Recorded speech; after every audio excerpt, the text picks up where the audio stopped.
Batmanish, detail oriented. Almost made it. Batman vs Superman, ladies and gentlemen.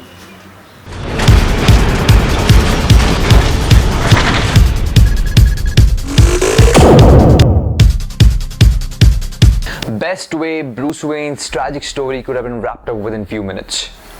Slow-mo gunshot and the breaking of a pearl necklace. Oh, that was a beauty. The best part is that it was a dream sequence, very comical. Narration ends, brilliant voice modulation, the Ben Affleck, and boom, mankind is introduced to Superman. That line was so practical.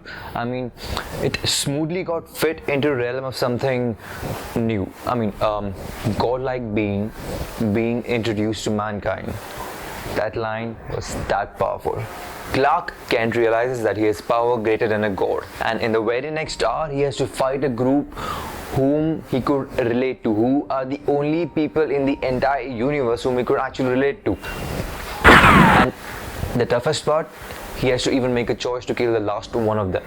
You have to get that magnitude of destruction. Anyway, sorry, got distracted, but I hope you get my point. Okay, so Bruce Wayne is heading towards the center of this terraforming.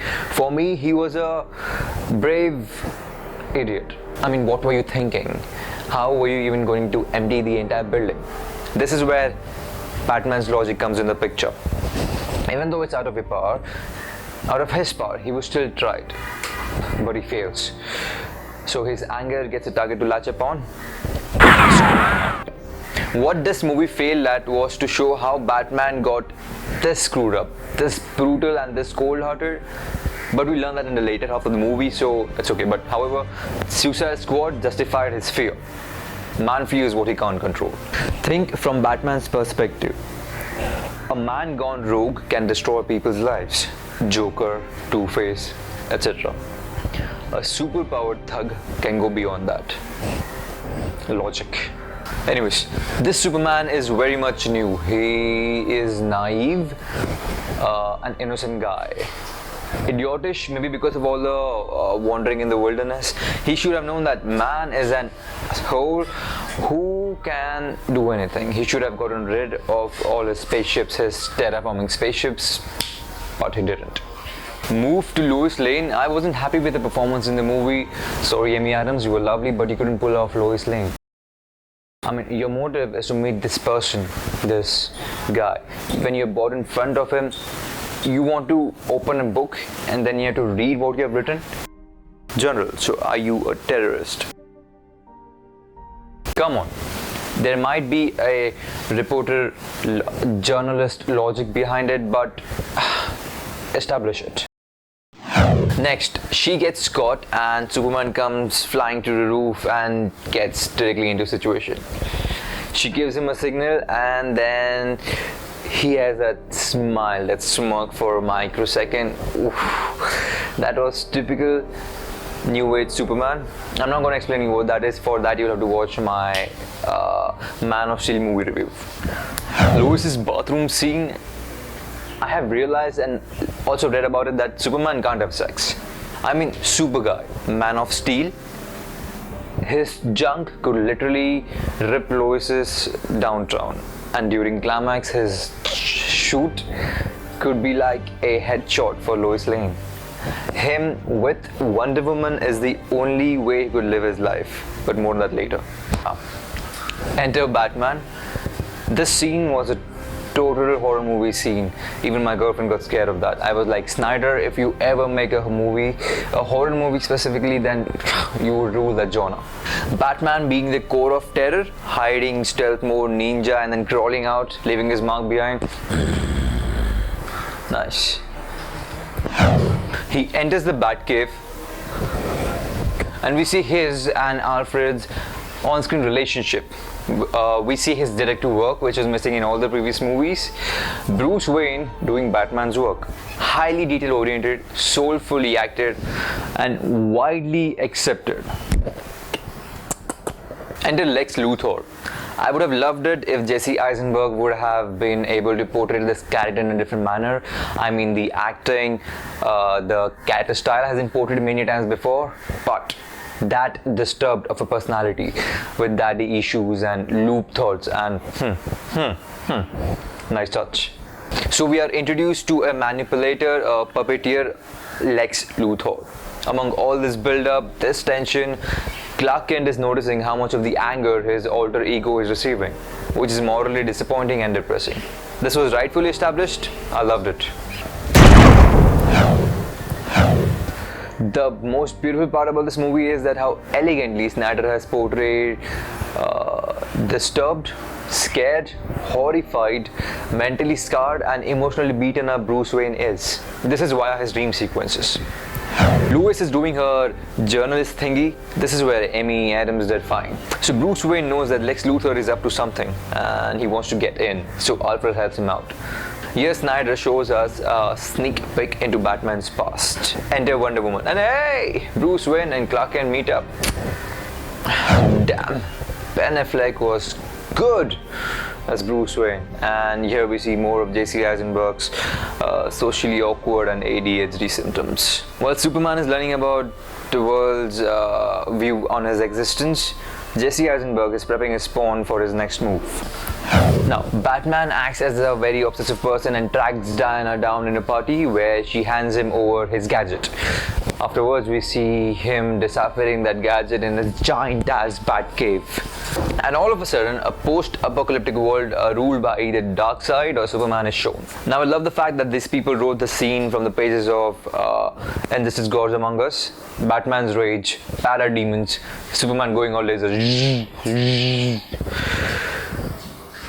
The fight sequence was the best. I mean, Batman's action sequence in this movie have been the best so far.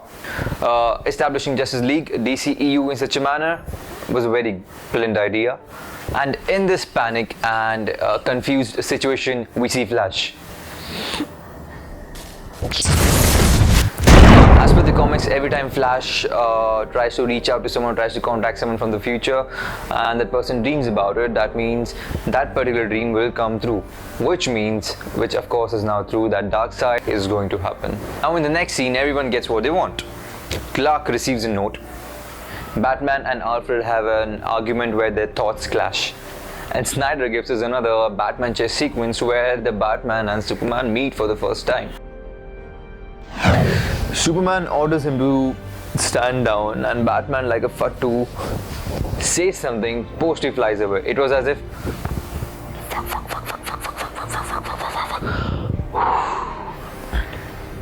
you will. Next, Bruce Wayne confirms that Lex Luthor is actually involved in Superman's shipwreck. Lois Lane cracks the case. Superman, who is in a dilemma, struggles to believe in the thought that he needs to give a fuck about this world. Meanwhile, Bruce Wayne receives some provoking thought and Superman falls into Lex's trap. This is the part where Superman actually wants to confront the hatred towards him. I mean, both of his dads told him that people will look up to him. His alien dad even warned him about the consequences. Now, Lex Luthor is successful in hitting 2 targets with 1 arrow. Angry and misguided Batman barges into Lex's place, as per the plan, and starts training to jam Soups up. Now, I have seen many comments and posts and memes where people are saying that you fighting Superman and you want to do pull-ups. My comment to that is, world's favorite idiots, either you have never worked out or you don't know how to channel your anger. Anyways, Superman has given up on humanity and he flies off. Meanwhile, Lex Luthor has entered Superman's broken Kryptonian ship. This is where 2 things happen. Batman forges his weapons and Lex Luthor learns about the universe's facts. And oh my god, that training sequence. Batman it. In between, Bruce Wayne scans the files which he had from Lex's house and he learns about Flash, Wonder Woman's truth and Aquaman's existence.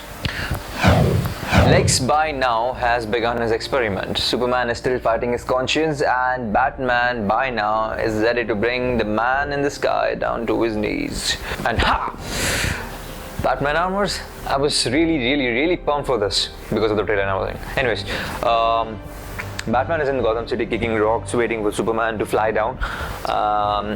Meanwhile, Lex Luthor has shown his cards. He lures in Superman and puts him in a fix. Either save your mom or kill the Bat. Now, Superman has very limited choice here. He tries to explain Batman to stop, but Batman doesn't listen to him. This is where the world's most awaited one-on-one action sequence takes place and Batman zones Superman's ass. Here the fight could have stopped if Superman wanted it, but he couldn't explain it to him properly. And of course Batman's surprises of kryptonite gas. Like I said, Superman is a Boy Scout, but a lost one. The only thing stopping Batman here is Martha. Wait, I know people have reacted highly negatively over here, but I have a different opinion here. Hear me out. This is the only movie wherein Bruce Wayne's mother has been given any sort of importance. Thomas Wayne dies with his wife's name as his last word on this planet. Now this is a mental scar for a young boy who just saw his parents die right in front of him and he couldn't do anything about it because he was helpless then. And now whatever he is because of that one horrific moment. The mental scar is unhealable and that drastic. I mean, just imagine why would a man be dressed as a bat, go around the city, fight with enemies and thugs with his bare knuckles. Now when he sees that, an alien who could wipe out the entire world within 1 second, or hell, just sneaks in front of Batman and Batman will blow him into several pieces, that same man is stopping himself from fighting back. That man is begging for his mom's life. Now it's not just a name, it's a memory. Batman is being the same person who killed his parents. Superman is helpless. He saves Martha because with that name, Batman can at least find her once he finishes off Superman. With the option of wanting to save his mom, but the only person who's standing between this thought is Batman. So he backs off. Yes, they should have established the clearing of the confusion here, but hey, it's Batman, he understood it, just assume it and move on. We are discovering the rest of the Justice League team. Batman's choreographed killer moves. Henry Cavill was good at Superman in action. Anyways, they are together now. Batman wants to make up. He offers help to save Martha, Soup's mom. And another action sequence where Batman just killed it. And no, I mean figuratively and literally. I fought with people online defending the Bat, but shit! Was that a high caliber mega ass gun mounted on the back wing? A thug shoots at Batman and Batman shoots him back, blowing him into pieces. I was like, what? Is Batman putting an end to the crime? The next hand-to-hand combat sequence was full brutal, full savage. Batman's training session was put to test and it was the best.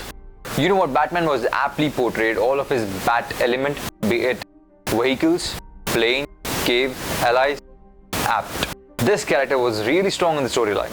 Anyways, while this was happening, Superman confronts Lex Luthor, who has unleashed a monster in a body which died with the thought and emotion of violence and the death of Superman, plus superpowers, plus the mind of General Zod.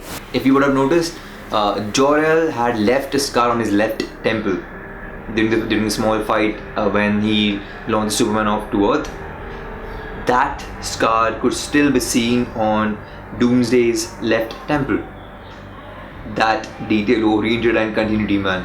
This monster is uncontrollable, unstoppable, senseless, equally powerful, and Superman has to stop him.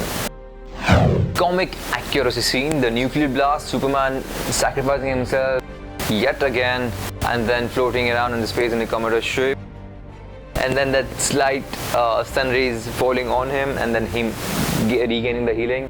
That was so cool.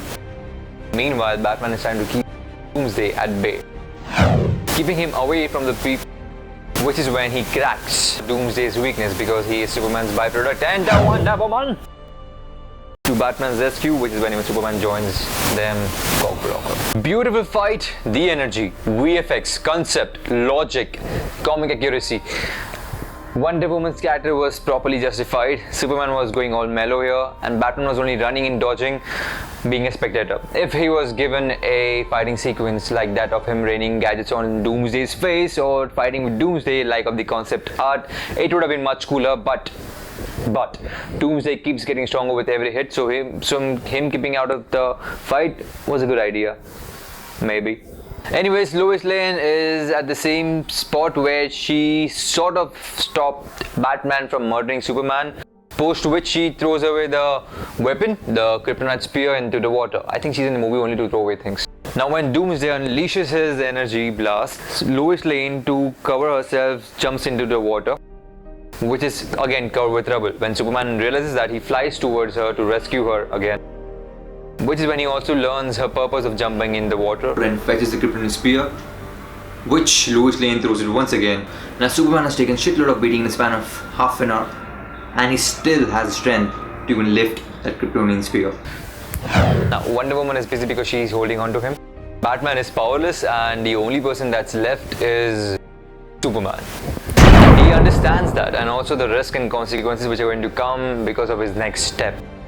You are my world. He smiles and he takes off. This scene here was so good that Superman is trying to reach out to Doomsday. He's flying, he's stumbling, he's getting weaker by every moment, and he is pushing his limits as per his father's guidance, and he stabs Doomsday. Batman, playing his role, bombs Doomsday with the final kryptonite gas that he has. Timing. Doomsday quickly realizes this and regenerates because of the stabbing, and quickly grabs hold of Superman. Doomsday is new now. He's learning. He learns stabbing. He looks at Superman in his growing exoskeleton and he stabs Superman back in the chest. Doomsday is taking his form, and the lighting and the pain in Superman's scream, that scream. Like always, giving his all for everything. Did you see that? Did you see that? Joker reference? No? Okay, anyways. Like always, giving his all for everything, and to stop this killing machine, Superman pushes himself closer to Doomsday's spike, and he pushes in the spear through his body. You have to understand that Superman isn't very powerful now. He's terribly weak. With the kryptonite spear in his hand and the gas's effect, he isn't very much powerful. Over that, he's stabbed and he pushes himself closer to it. That strength, that sacrifice is what Superman is made of. That is what defines Superman, and beautifully portrayed. Both of them are successful in killing each other. Batman and Wonder Woman mourn the fall of their ally. Beautiful moment this was. This was beautifully executed. Simply marvelous. Lex Luthor is caught contacting an alien and he is shit scared. With the people of Metropolis mourning Superman's death, Smallville is mourning Clark Kent's death. Batman asks Wonder Woman's help to help him put together a team because of the terrible future which is to come. She shrugs it off and Batman stands there determined. So he pays a visit to Lex Luthor, who informs him about Darkseid. Everyone has their assignment now. Last scene is Clark Kent's casket with a bit of dirt over it, which goes against the gravity, signifying that Superman is still alive. Yay! There it is. Good characters, each having his own story, which culminates down to one purpose. I think this movie is going to turn out to be a cult movie. You can only wait and watch. That was Batman vs Superman: Dawn of Justice for me. Give me your opinion, tell me what you think about it in the comment section. If you like watching the video, hit like and subscribe, and do share the video if you like it. Enjoy.